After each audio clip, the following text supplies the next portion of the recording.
Hello, everyone, and welcome to DemographicaLive. My name is Jack Street. I'm joined, as always, by the powerful Brett Lee. Brett, how you doing today, mate? Good, I like that. The Good. powerful, Okay, it's yes. the new I intro. am the powerful. It's the new Brett Lee intro. We've got such a great bunch of topics to talk to you about this week, and we have a fantastic guest, one of my favorite people to talk to. Alex Yo is going to be joining us. One of the most intelligent people I know. One of the best writers for our website as well. So I'm really looking forward to that. Um, Brett, a bit of strange week since the live show last week. It felt like at the start of the live show last week, so much was going on, and not to say that so much isn't going on now, but it was really difficult to figure out what to talk about. The big news in the last week has been the new COVID tiers. Do you kind of feel like it's been that way in the past week as well? Yeah, it feels like there was way more to talk about the last week, and that we were kind of struggling to fit everything in. But Yeah, it does feel like it's been a bit of a slower week, which I guess is a good thing. yeah, I suppose. I Not mean, so many the COVID scandals, but tiers. Yeah, the COVID tier, the new COVID restrictions have come into place. Been lots of furore over those, and I mean, I just don't understand a lot of this decision making at this point, and I think that's how a lot of people feel. There doesn't seem to be any rhyme or reason to it, particularly. We can get into the nuances. I'd like to know what you think about them. London, for example, being in tier two, some places like Kent being in tier three, some parts mhm. of Kent have really high rates, some parts of Kent have some of the lowest rates in the country. Doesn't seem to make any sense to me at the minute. And then restrictions being relaxed over the Christmas period. Are we going to get another spike? Are businesses going to be able to survive? Are we just going to go back into lockdown? I mean, Mhm. so many questions I think that There aren't being still seems answered. to be a lot of confusion Yeah, yeah, despite them definitely. announcing this. Yeah.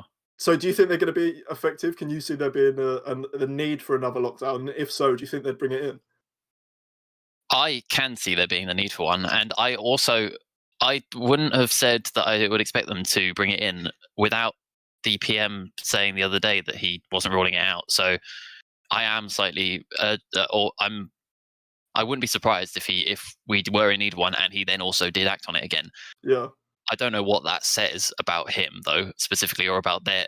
Surely you can only have so many lockdowns without people starting to properly question why the hell we're in this position where we need to continuously go into lockdowns to actually save the yeah. British population. I mean, Um, I don't. It feels like we're repeating ourselves constantly, and the yeah, press and everyone that's sort of criticised the government, and not even people that have criticised the government, but people that are trying to support the government's decision making, are continuously repeating themselves. Uh, let's have a lockdown. Let's have a circuit breaker lockdown to reduce the amount of cases that there are. Trying to help the NHS cope with some of the demand that's on it at the moment, but also use that time as effectively as we possibly can so that we don't have to have another lockdown, so that we can get the testing system up to date, so we can get the track and trace actually working. And every single time we come around to this sort of scenario, we don't seem to be making enough leaps forward in those areas. Like the testing, still, people criticizing how the testing is being rolled out, the fact that it doesn't work properly, the test and trace app not working still after all this time. Like, we're not going to be able to move on from this and um get back on our feet whilst all of this is still an issue, and they're not fixing it, and it's for starting to sure. get pretty fatiguing having these conversations over and over again and saying the same things. Yeah, and the question is, does this tier system that they're now putting in place even make any difference? Is it the last one didn't work clearly? They're saying obviously it did help in certain regions to slow the spread of the virus, but the rates are still high. And it seems like a strange idea to try and put us back into a very similar system again, with some questionable changes, and expect it to help or work. Yeah, and it's looking like it's going to backfire on the Conservative government at the moment, as we can see. There was an article in the Guardian this morning, and this has been a story that's been making the rounds. A possible 100 MP rebellion that the government could be facing. So they may have to rely on Labour votes with an 80-seat majority to get this legislation over the line, which is just completely insane. Mhm. This COVID recovery group that's being spearheaded by Mark Harper, the MP for the Forest of Dean. Um, and they're them saying some pretty sensible stuff. I mean, like, I've seen the Brexit hard man Steve Baker doing the rounds and talking about them needing to use all science from all different areas and listen to science from all different areas. Well, it would help if they would listen to the science from the biggest scientific groups in the world first. I mean, that might help. I don't know if listening to a plurality of different scientific opinions matters when you won't even implement the science that the majority of the world is calling for in the first place anyway. I don't know if that's going to make much difference, but obviously this group is having an impact, and something that could see a pretty impactful rebellion occur if 100 MPs did vote against this legislation. What are the implications, do you think, on the government because of that? Yeah, I don't know exactly. I mean, it's crazy that they would have to rely on the opposition to get votes, to get stuff through Parliament, and surely that just demonstrates weakness. Yeah. I don't know. My first thought was about a vote of no confidence in Boris Johnson being potentially in the lineup, but then I don't think that would make sense from a Conservative point of view, considering they do have an 80-seat majority. This soon as well. Yeah, and this soon, yeah. So I really don't know what kind of ramifications, other than him desperately having to plead for his own backbenchers and maybe trying to start pleasing them a bit more. I don't know. Yeah. But I mean, the reason he had to isolate recently, that he was trying to butter up his backbenchers, and one of them had coronavirus, and so like he's had to isolate because of that, losing grip on the party.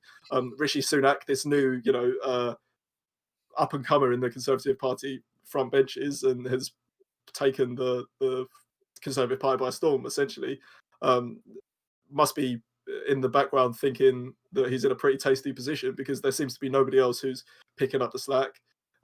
Boris Johnson just again losing the confidence of the party over and over, and I think it does show a lack of legitimacy in the party. Obviously, the decision making isn't working properly.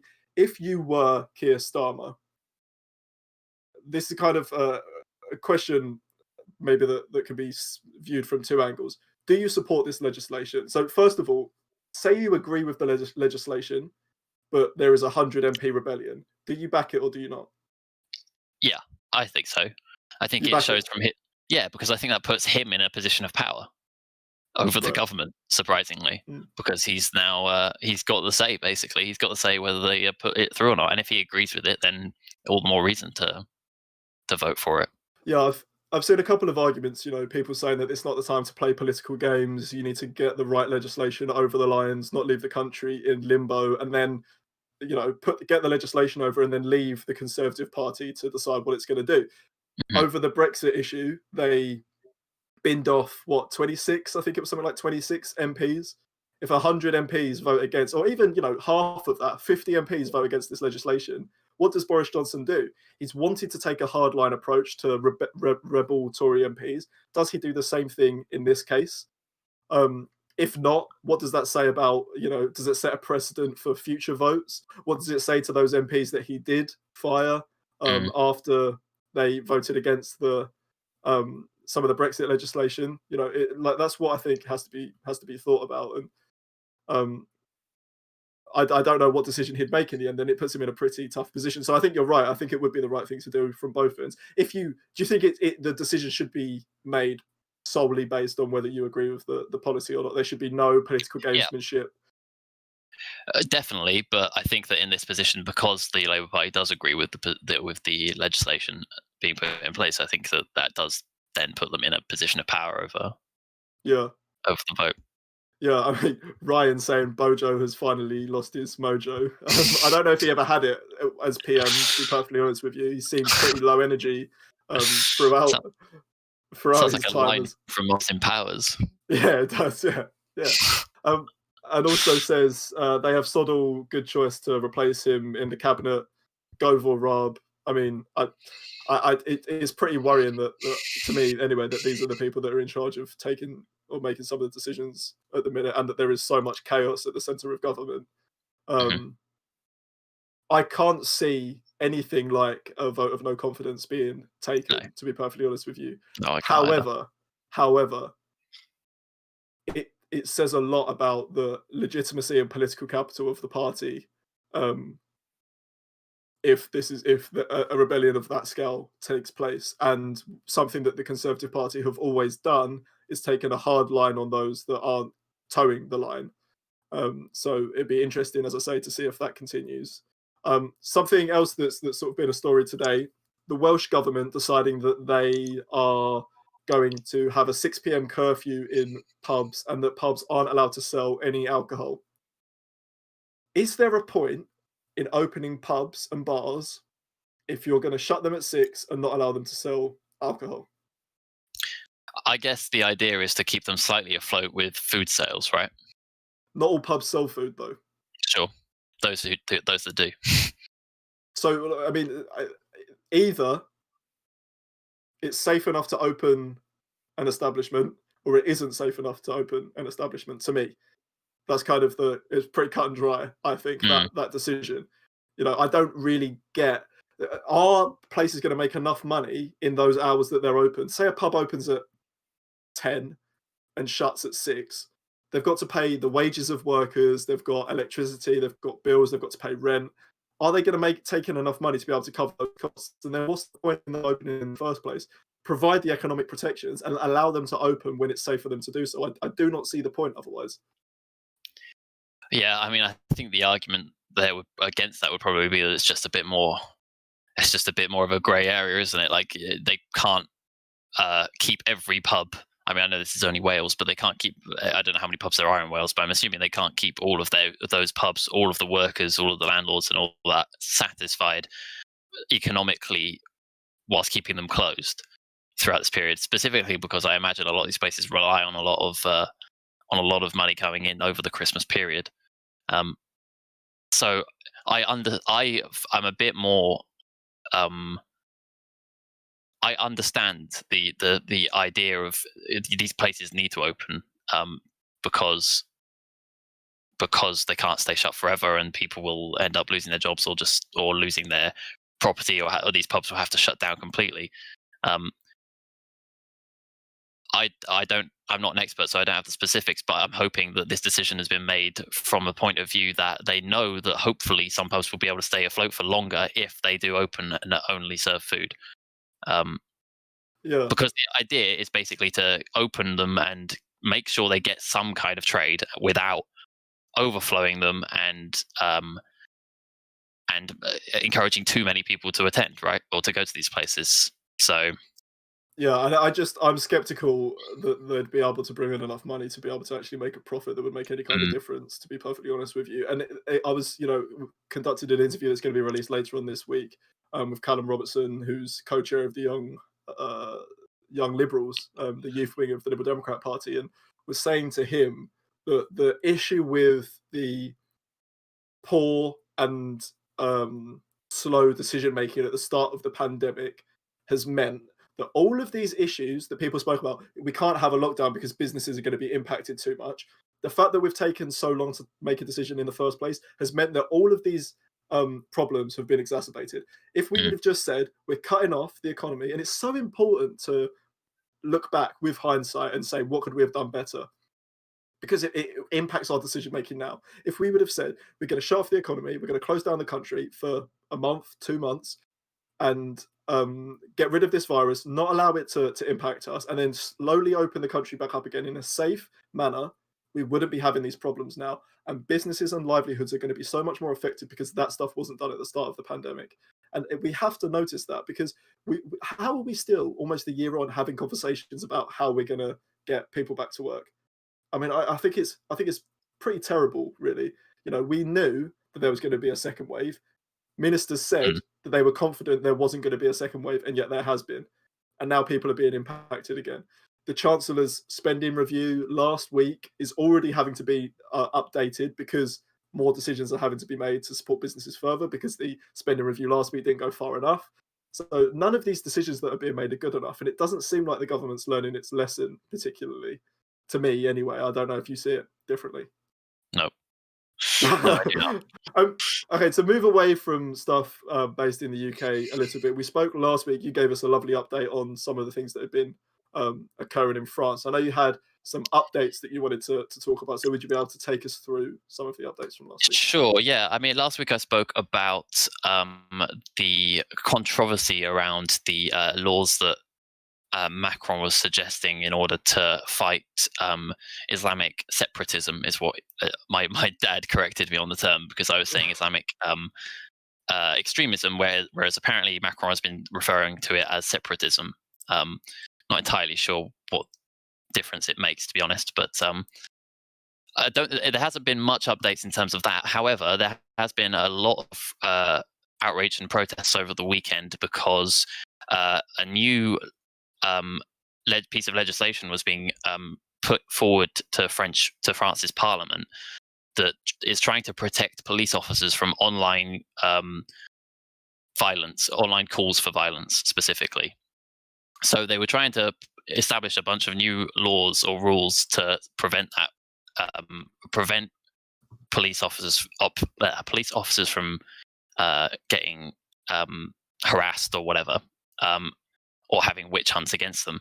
However, one of the articles in this piece of legislation suggests that it would be an offence. They would make it an offence to show the face or identity of any officer in videos or photographs or whatever.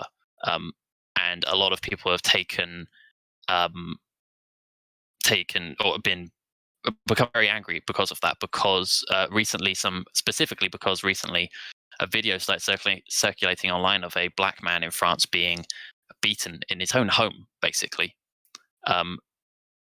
Not entirely sure what the reason is, and those 4 men have been they're facing some kind of legal challenge against it. I think they've been suspended from the police force in France. But the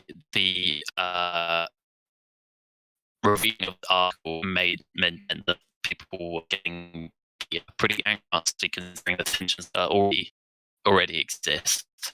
So, a bunch of riots and protests over the weekend, and I believe within the last hour or so, the French Prime Minister, I forget the name, I did write it down somewhere.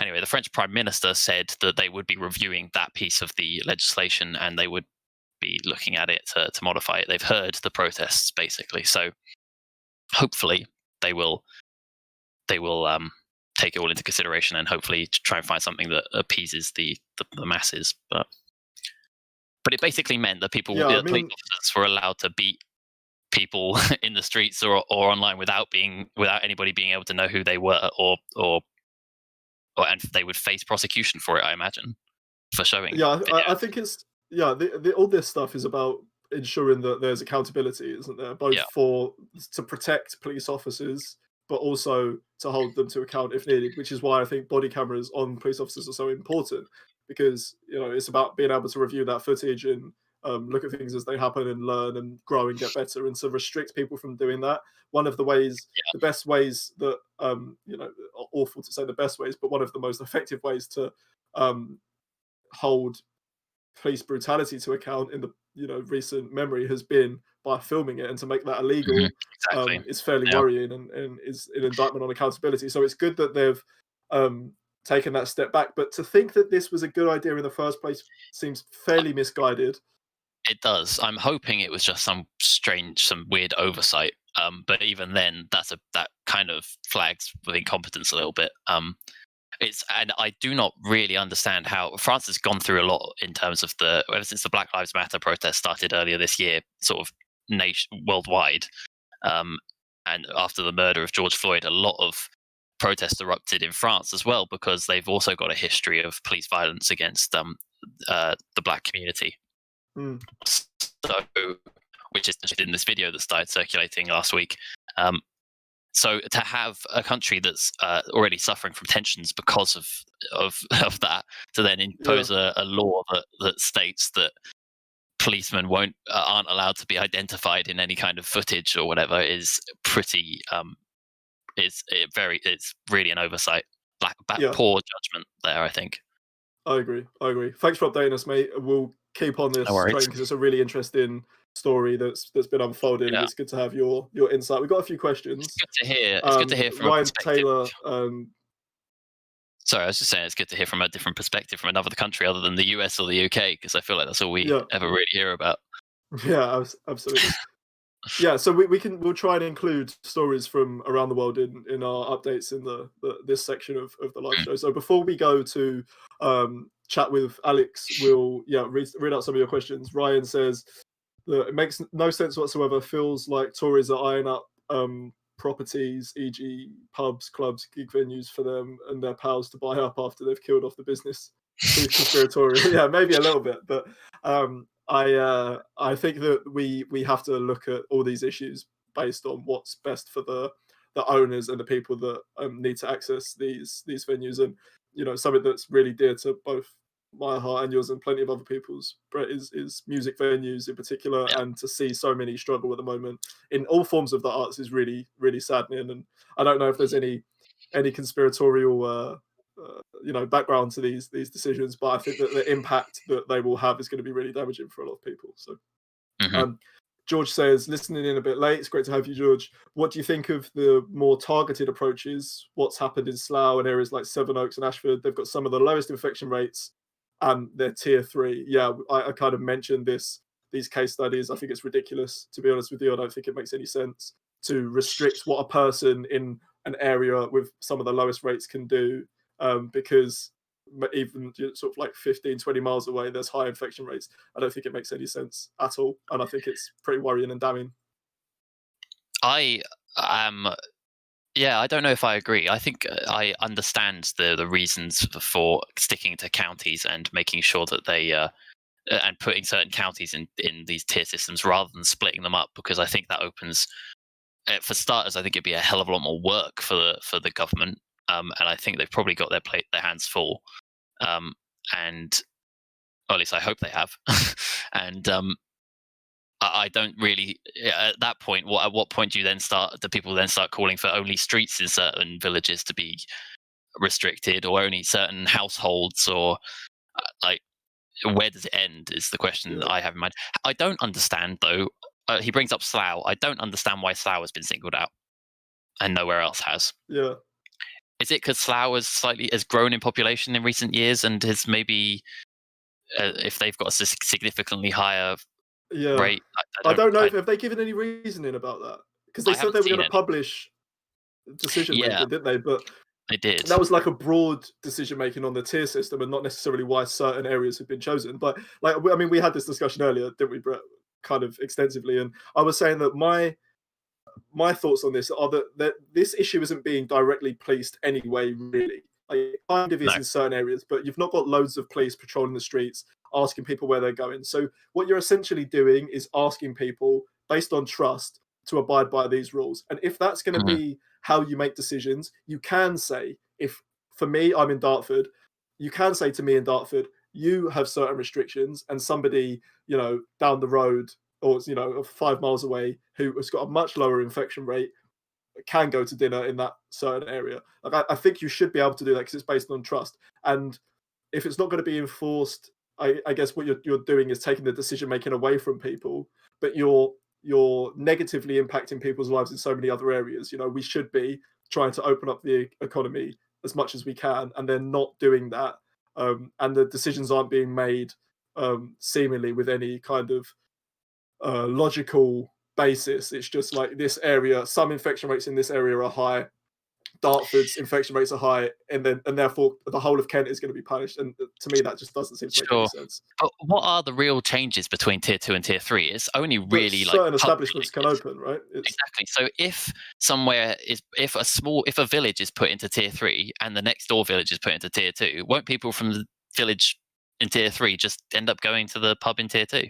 But what's to say that somebody that lives in Dartford isn't going to go into London? So therefore, you would Sure. argue that keep that if everywhere isn't ready to come out of lockdown, then keep everyone in lockdown. I would argue that, yeah, but I also think that if you're doing it by county, it's slightly the demarcation lines are slightly stricter, maybe, or hard, or maybe it's just more obvious. some people live doesn't right feel on as the unfair. borders of the counties, though, don't they? Like I do. Like I Yeah, can go sure. 10 minutes down the road and I can go to a pub. Hmm. So you're just Yeah, trusting that I'm not going to do that. So yeah, why not trust people in smaller areas to be able to do that? And then there's an argument that says from both angles. Like I can understand. Well, if the majority of the country isn't ready to open back up again, why are we opening back up? But I yeah. can also understand if certain areas are, and people are just going to go out anyway, then with restrictions, open stuff up again. Mm. You know, like just make a decision. These sort of like trying to please everybody decision making, it doesn't seem to work to me. No. George follows up by saying, "Is Demographica going to have a pub outing in Cornwall / the Isle of Wight?" Yeah, why not? Let's go. We'll all get a coach down to Cornwall. Obviously, we're not going to do that. George also asks, Disclaimer. and this is maybe something we could ask Alex as well. What do you think of the international response of China trying to fabricate an Australian war crime? I've only seen this briefly. Have you seen this, Brett? I have not. No, I've haven't only heard about seen this briefly. It seems that there was a tweet, like a fake tweet or a false tweet that was sent out. George, I'd like to know your opinion on this.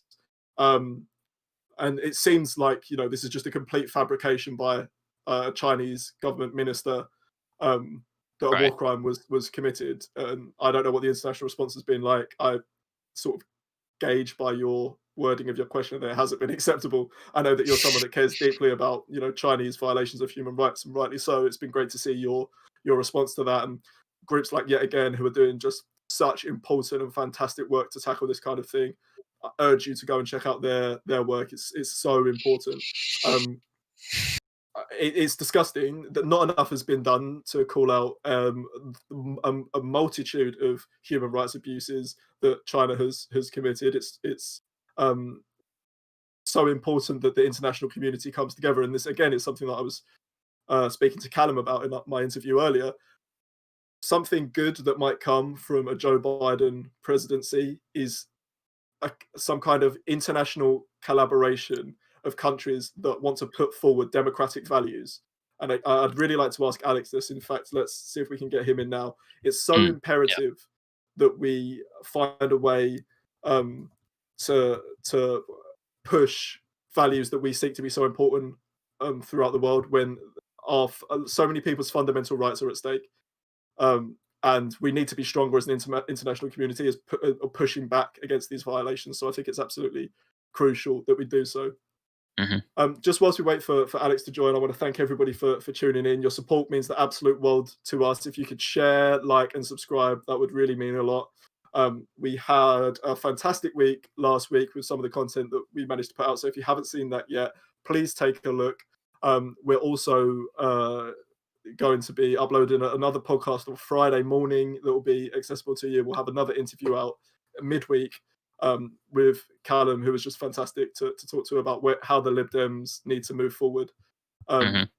So yeah, we should have an interview coming out early this week with some ladies who we talked to last week about the Crime Not Compliment campaign that's recently been kickstarted, so look out for that as well. Yeah, something that we briefly spoke to Ellen about, right? No, it was Katie we talked to. I think. Sorry, Katie. Yeah, we briefly spoke to Katie about something that's really interested. You know, I said in a tweet earlier in the week, something that's been really important for me is challenging my conceptions of so many of these issues. And having uncomfortable conversations. Something you pointed out in the podcast, Brett, is, you know, I wanted to have these conversations because it makes me feel uncomfortable, which is super important. So again, I encourage everybody to have, you know, these conversations that challenge your perceptions and make you feel uncomfortable.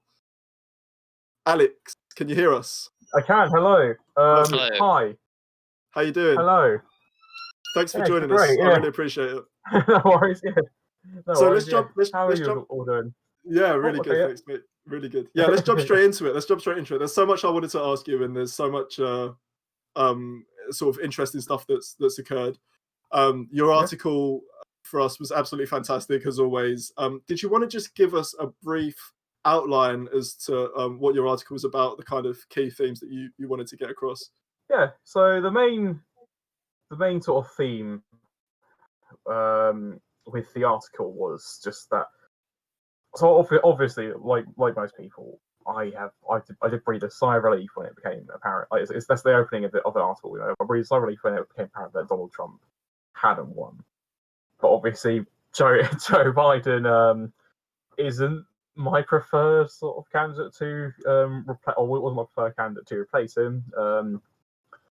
But it's got me thinking, especially with all the ways. The main thing that has got me thinking is like the ways it's been challenged by the Trump government and by the Trump administration in the courts, especially across the thing. Even though these court challenges have been doomed to fail, it all got me thinking like, what is the actual state of what is the state of democracy, not just in America, but like in a more global sense, not just like in a Western centric sense, because obviously not all democracies are in this monolithic block of the West, and like what is to be done, or what is like a sensible or proper way to do to still have a democracy about or in place rather. So the main chunk of this is the main chunk of what I was thinking with this, it falls into two different categories essentially. Like how authoritarian regimes have changed since the victory of America in the Cold War, and B, how populist leaders in America have been, or populist leaders in in the West and in other democracies across the world have been sort of manipulated or using similar sort of strategies to this. So the first one is how it's more of an image of democracy and casting doubt on democratic processes anyway, and then insiders, appointees, that sort of stuff. Like again, which you've seen a lot of in the Trump administration, particularly with the rushing into the Supreme Court at the very last second to try and get a majority there. Yeah. And then following that, so looking at how it has changed from this classical image of like a dictator, the one you can see in your mind when you think of sort of thing. The one that wouldn't be out of place from like an 80s, 90s like Hollywood film about this sort of stuff. Medals all the way up and down, medals all up and down, military hats, and because it was the 80s and 90s in Hollywood, in America, probably some sort of weird accent as well. Probably a Russian sort of accent. But so off that, and then looking at that and saying, well, this sort of thing, it's not just limited to authoritarian regimes. Just because something happens in a country doesn't mean it then will never happen, or people from other countries won't then start using these same things again, whether or not they might know they're using the same sort of tactics as these autocrats.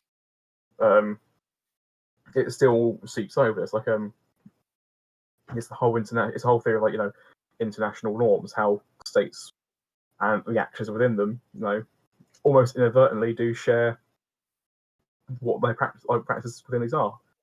So the ones that stuck out. Sorry, if I could just. I just wanted to jump in quickly. One of the things I wanted to ask you that I don't know whether you've been surprised by this, but I certainly have been. Mm-hmm. Not only how willing certain actors have been to call into question these democratic norms, like basics such as counting all the votes in an election. Yeah. Like how quick certain people have been to call that out, but also how that message has been lapped up by such massive proportions of society. Has that surprised you, or so? Not really, to be honest.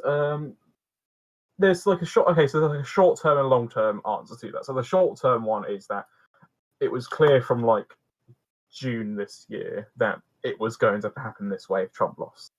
So when he started calling in saying, "Oh, it's going to be a rigged election," and we can only earlier in his administration, the only way we're going to lose is a rigged election. The deep state sort of things, is preparing for this almost, especially with the coronavirus epidemic and at the height of the Black Lives Matter movement earlier this year, when it became apparent that maybe he probably wasn't going to win, and maybe he wasn't as popular, maybe he wasn't, as popular as some people were thinking. Because I didn't really trust the pollster take on it that it was going to be a Biden landslide. I thought, okay, maybe Trump might lose, but it's not going to be like a blue landslide or something. So there's that short-term one of the short-term the election strategy, as it were, for the Republicans. The long-term one is that there's a part of American society that's been like waiting for like a Donald Trump sort of figure. They've been waiting for someone like him to come around and appear and all this, like, enter the political scene. It's thinking back to the clips in the 2008 presidential campaign, when it was all big about Barack Hussein of Obama and like the birth of the birther movement that famous clip of John McCain saying shutting one of his supporters down when she said that she didn't like Barack Obama because he was an Arab. Like it's there's when you look at that sort of stuff and like the deep seated thing in American political culture of like conspiracies, how there's always something going on. There's something that says to me that was being waited. People were waiting in America to do that, to have this sort of, have this populist candidate there. And it's the same with Britain. I mean, the 2016, Brexit referendum. Whatever you agree with, if you're even with your Leave or Remain, you have to admit that on the Leave side, there were some people who very much had a certain viewpoint on why they wanted to leave the EU.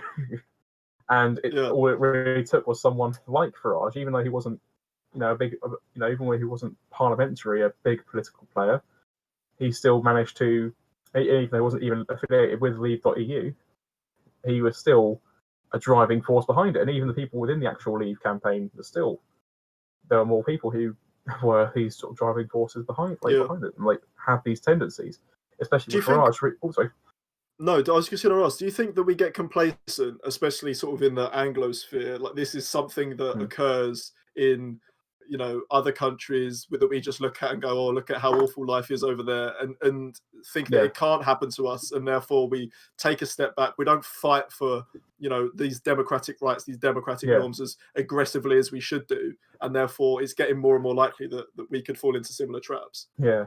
Well, I think it's partly true. I do think there's the attitude of it can happen here, but there's also it can't happen here. But I think there's also the biggest risk is the idea of like, oh, it's all going to be back to normal after the wrong candidate has won, and the quote unquote wrong candidate has won, and the quote unquote right candidate has taken back power. It's the whole attitude of, oh, it's all going to be back to normal now. It's normal politics. If you might have seen on like social media, some people who are saying, oh, I can't wait for politics to go back to normal and like to be politics should be boring. Yeah, politics should be boring. Yeah, exactly. Yeah, and that is a very dangerous thing because Trump losing this election doesn't mean that he hasn't done incredible damage to trust in democracy in the US. I think it's something like last check the poll said like 50% of Republicans now did not trust the election process in the United States, which is insane. Yeah, it's dangerous. It's such a dangerous precedent. So I mean, let's just obviously not all Republicans voted for Trump, and not all Democrats may have voted for Biden. There might have been some spiked votes or some votes for third parties, but I mean, at most, let's just say every single person who voted for Trump was a Republican. Let's just say that's actually obviously completely not true. There's probably everyone has their own different political views, but people who voted for Trump were Republicans. If you divide 50% of that, would be something like 35 to 40 million people in the US now thought that think that the democratic process in the country is flawed. George raises some really good points in the comments, and I think really gets to the essence of what you're trying to convey in your article. It says when you say people have been waiting for Donald Trump, you're right, but there are groups in America who had been so let down by both parties and felt disenfranchised. And I think that's kind of what you're getting at, right? Is that this business as usual normalization of sort of center politics has let down so many people that it's sort of let into play these kinds of figures. So what do you think that we can do? What do you think we need to do to try and sort of dispose these kinds of figures? So I think the main it's a tough one to say. It's a tough one to offer. things about. So the main one, the most obvious problem with our democracy is that the two-party system that is present in the United Kingdom, the United States, and other such countries with with the first past the post system, especially in the first past the post in both or in the United States case, the head of state elections and the parliamentary, so to speak, elections. That's obviously very detrimental because it forces both parties to be big tent. It's this sort of these big tent parties, i.e., they are focusing on the monolith. This monolithic idea of the left and the right and the centre, especially in America and over here. That's the main problem, I think, or one of the main problems at the surface level. The solution with that would be to make it a more proportional representation system of elections. But going further than that, one thing I do agree with a lot with some scholars who have been studying democracy and theorists offering their own challenges to it is that democracy at the moment it's purely representative, and representative democracy is great. I'm very happy with I'm happy with voting and all that sort of stuff. I'm very happy to vote, but at the same time, people should be more involved with democracy. It shouldn't just be a case of the main involvement you have is with a election. It should be a case of your involvement is more than that. You're actively engaging in politics, in the political process and in politics in general, rather than just every 5 years, or in Britain's case, every few years, going to a polling station and casting your vote. That shouldn't be it. That shouldn't be how it's done. It is almost dangerous that is the only time. Election season is the time when people get interested in politics, and it shouldn't work like that. It shouldn't be that sort of system. Yeah, that's something that we have to cultivate as a society, though, isn't it? And Brett, I know this is something that you care deeply about. It's something that we often discuss here. That starts at sort of a grassroots level, in having political education, teaching people about politics, enabling people to be able to have a say and to get involved. And without that, we continue to really have this sort of democracy only in name, and that varies to degree. Obviously, we obviously have a far more democratic system than a lot of countries, but we're by no means at this perfect point. And I think we can often get to the point where we think that this could never happen to us, we're going to be okay. We don't continue fighting for those fundamental rights and freedoms, and then they start to slip away over time. And I think that's kind of what we've started to see happen over the past few years. Yeah. I also, if we take any positives over what has happened over the last few years, specifically this year as well, I think one of the positives to take from it is that people are getting more engaged in politics, I think, especially young people, but I think people are paying way more of an attention to it. I don't know if social media is providing a positive or negative impact in that sense, but I definitely think it has improved. Yeah, I mean, I don't know what you think about this, Alex, about your opinion on sort of the role that big tech companies, social media companies have to play in this kind of thing at the moment. It's obviously such a fundamental part of how people engage in politics, is either Facebook or Twitter and having conversations. How much of a responsibility do you think they have in cultivating the democratic societies now? I think it's gotten to the point where it's not a question. It is a question of how much. It's not a question of should they have an influence, but how much of an influence they should. I do agree with that. I think we're at a point with this where, again, that's another part of the society and how things are done, which does need to change. We need to make sure that these big tech companies, like social media platforms such as Facebook and Twitter, especially Twitter, need to be able to cultivate it shouldn't fall into a certain ideology, but just show the objective truth. I mean, it's one of the ways I think this has been done is the way Twitter has been saying these disputes are, or this claim about the election is disputed, and the fact that it's doing that to the sitting president of the United States does show that there is, after all these 4 years, there is now a part of these companies saying okay, no, we can't just sit idly by while one of the most important one of those important elections in the world is undermined. Yeah. But then again, it's hard to do that because then, these Twitter would then almost has to then hold the rest of the world to the same standards that it does for America. And for some regimes, like some countries and governments, that'd be fine. For the United Kingdom, it'd be good to have the same sort of stuff.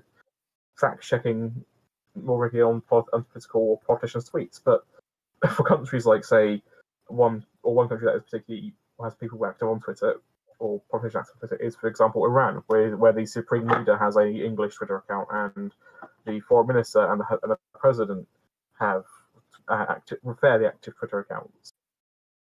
For them, it then becomes it almost is a way to challenge the legitimacy of what these countries are saying, or what these people are saying. So, from that standpoint, I mean, in the news, it has gone kind of unreported. I only saw it in news once. I think it was the Solomon Islands are planning to ban Facebook in the, I think it was a quote in the name of national unity. Wow. And while, on the surface, social media obviously does have has bad influences, but when you stop and think about it, social media also does allow people to be connected. So not just banning Facebook, the newsfeed, you're banning Facebook for Messenger, and all these other parts of, because Facebook has now gone from being just one app that you do get to this megalith of like different sections and different things that you do. Absolutely. So it's now, obviously, it's one way to deal with fallout from social media, but it's not really the right way, because then you're stifling people's ability to communicate. And we were just discussing some of the things that have been going on in France and saying that a lot of the way that these issues, police brutality, human rights abuses, looking in Hong Kong or in China with the Uyghur crisis, a lot of how these things are reported is via social media now. So whilst you think you might be doing a bit of good because you're stopping maybe a bit of fake news being reported or people arguing on Facebook, are you stopping the spread of a lot of really crucial information by blocking these platforms? Which is why they need to be regulated properly before it really gets out of control. Yeah, I agree. I agree completely. So, like the main point I was trying to make there is what you said. Regulation of these sort of things is probably is almost, or I say probably is the way. I think it's what needs to be done eventually with this sort of stuff. It can't just be spiraling onto these things where you do end up with these echo chambers. And again, one of the main things that happen is there should be a regulation on both sides of the political argument. You can't just then what's stopping one side of this, of politics, just having deciding, say, oh no, you can fact check them, but you can't fact check us. You have to fact check, equally. There are multiple, there are multiple sides to every coin, and just because someone's wrong doesn't mean the other person saying they're wrong is right as well. Yeah. So regulation is very important, and I think with regulation, social media probably could prove to be one of the main, the opposite of what it is now, and one of the main supporters of or expanding democracy and making people more involved with it. Yeah. Yeah, I mean, Ryan just commented in the chat, said sort of something to back up your perspective. Is would have been nice for Twitter to turn up when CCHQ changed their name to Fact Check UK. Yeah. During the last election, this is about consistency, isn't it? And it's about whatever side of the aisle you sit on, wanting things to be regulated in a consistent manner, and these companies having rules that can be enforced clearly. I am someone who would take more of a sort of free speech stance on these issues. I think that it's important that whilst we put into perspective articles or comments or whatever that are being put out there is such inconsistency at the moment with how social media companies regulate things that they can't be trusted to do it in an effective manner on their own, and therefore whilst it might create some cesspits, it's important to be able to have free speech and free comment and free debate on these platforms until it can be done in an effective way. I don't know what you think about that. Well, so it is a tough one.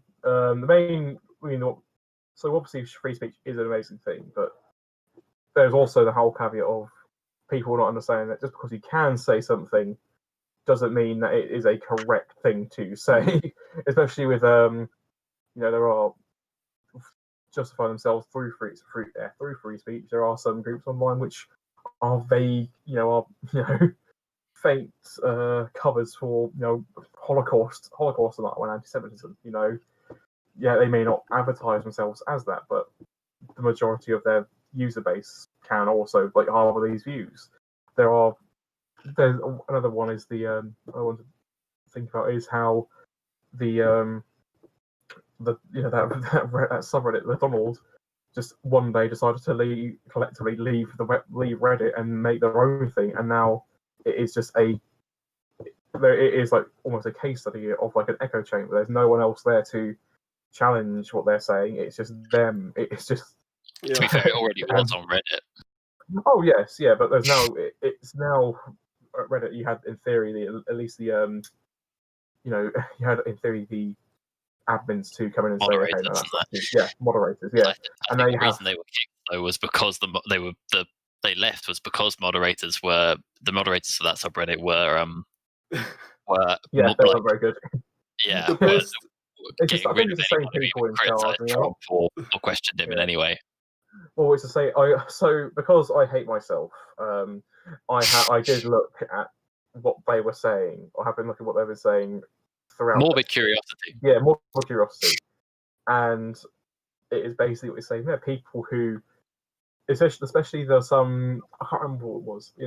I think it was either one of the states certifying their results or one of the major court cases being thrown out, and some people in these comments on these threads saying, "I think it's over. I think this is it," and just the mob just any of them saying, "No, you're wrong. It's all going to plan. There is a plan. There's a plan in place to do this." And again, going back to the whole point of what my original article was, that's a very dangerous thing, because apparently, like to say, because there's now people who are more open with more open personalities to accepting this sort of authoritarian mindset, as it were. Trying to steal and elect. Ironically, people who are saying sort of steal are trying to steal an election themselves. They're now saying, actually, no, the populists aren't right.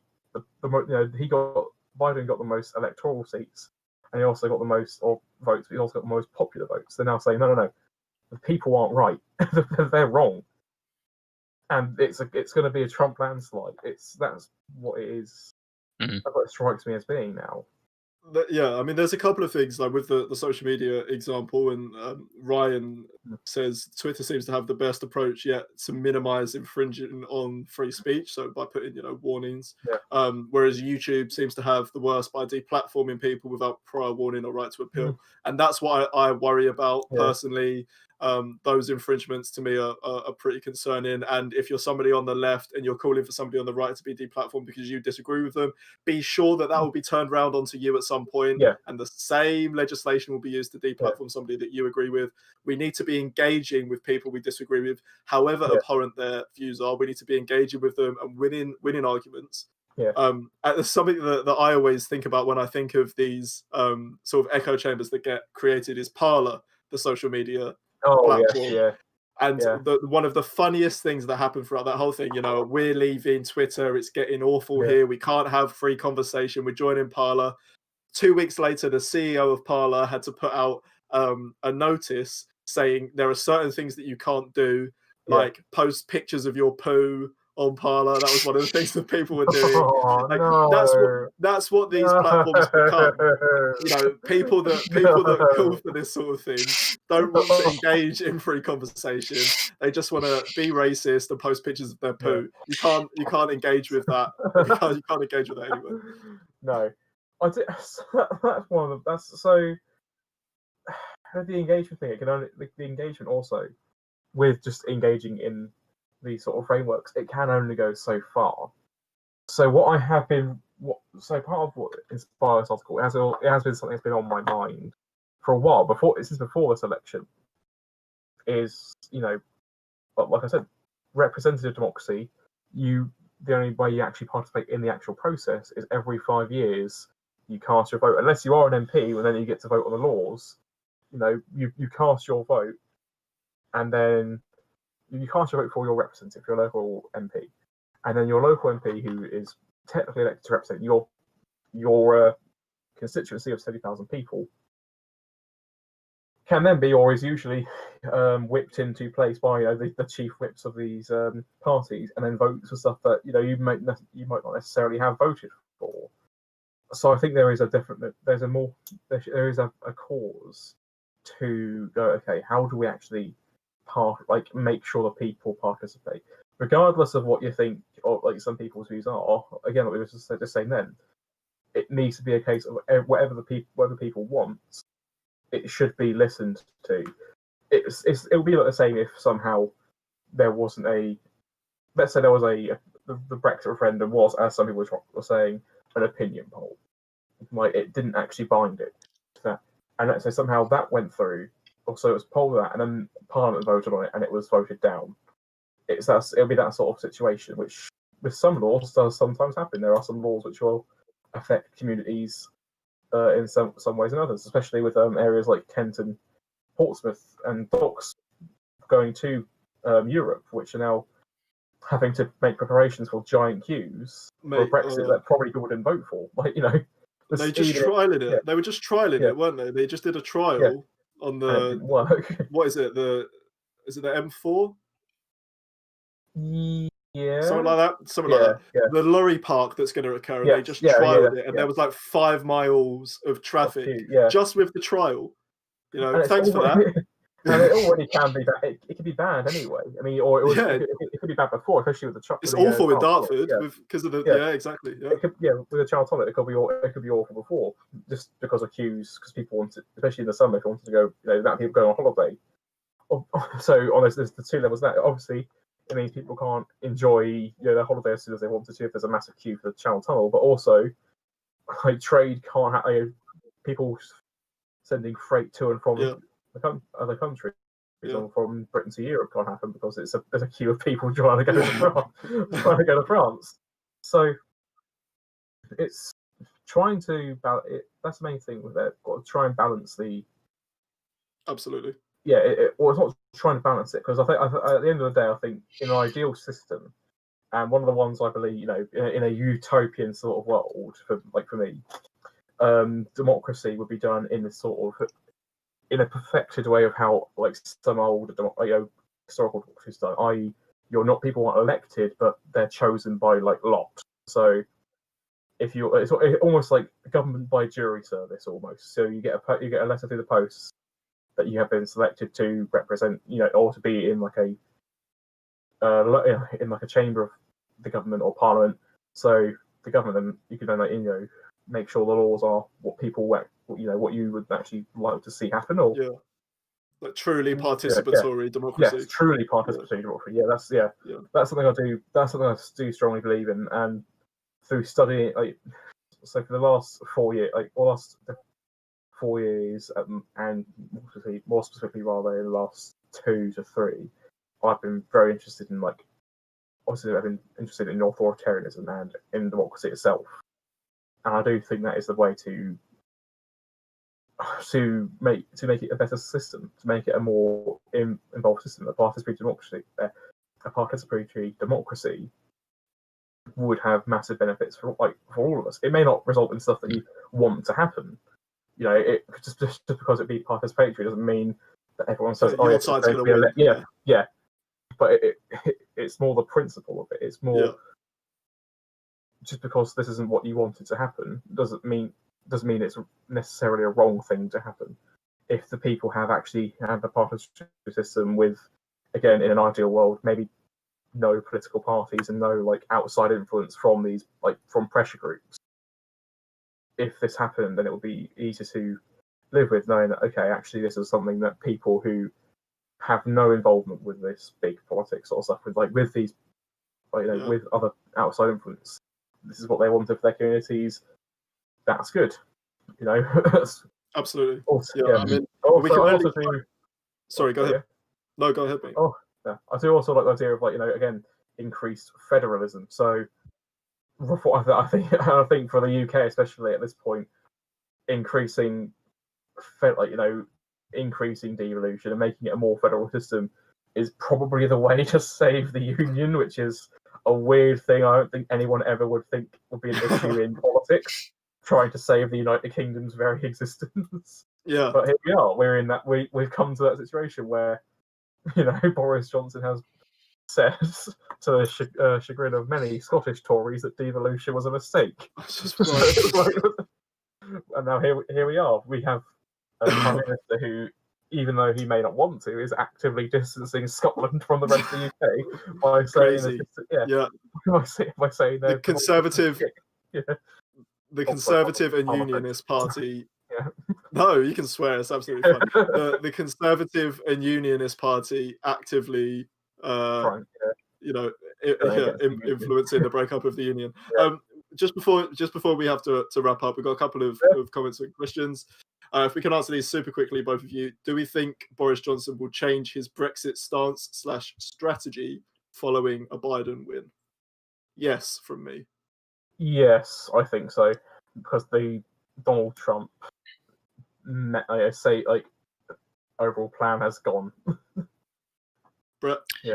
He's pretty malleable, isn't he, Boris Johnson, to changing his mind on things, so I'm going to say yes. Yeah. And then Ryan just agrees with you, Alex. A People's Caucus with regular public participation would be a huge step forward. Yeah, all we can do is keep working. There's a lot of work to do, but keep trying to make democracy more participatory and get more people involved.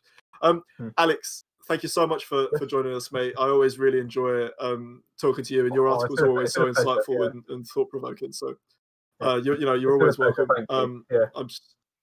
Thanks. Thank you so much. No worries. Okay, thank you everybody for watching. Brett, thanks for joining me, mate. I really appreciate it. If you haven't already, please give us a like and a subscribe if you enjoyed. We absolutely love bringing these to you, and at the moment, it's super therapeutic for us to sit and talk through the world's problems. Thank you to all your questions. It's always great to hear from you and answer. Next week, we're going to open up the Discord to anybody that wants to come in. So we've got a waiting room. We'll post the link in the chat. You'll be greeted by the lovely Mason, who's our producer. He'll have a chat with you, and then we'll bring you in for sort of 5 or 10 minute conversation with us on the live show. So be ready for that next week if you or anyone will want to chat with us. Again, thank you so much for watching. Stay tuned for more content throughout the week. Podcast on Friday, and we will see you very soon. Bye. Cheers. Bye.